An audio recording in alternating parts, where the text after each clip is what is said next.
ప్రతిజ్ఞాభంగము చేయువానికి కలుగునంత హాని మరి ఎవ్వరికీ కలుగజాలదు.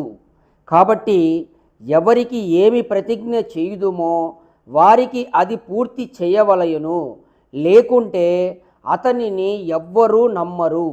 సత్యార్థ ప్రకాశము ద్వితీయ సముల్లాసము.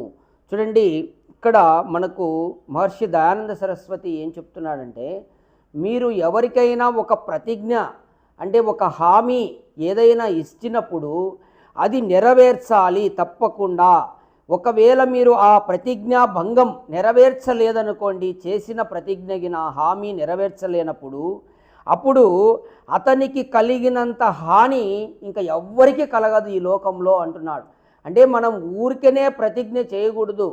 ప్రతిజ్ఞ చేశాము అంటే ఖచ్చితంగా అది నెరవేర్చే విధంగా ఉండాలి. లేకపోతే ఊరికే ప్రతిజ్ఞ చేసినారంటే చాలా హాని జరుగుతుంది. ఈ లోకంలో ఎవ్వరికి జరగనంత హాని జరుగుతుంది. ఆ హాని ఏమిటంటే ఈ లోకంలో నిన్ను ఎవ్వరూ నమ్మరు. ఓం.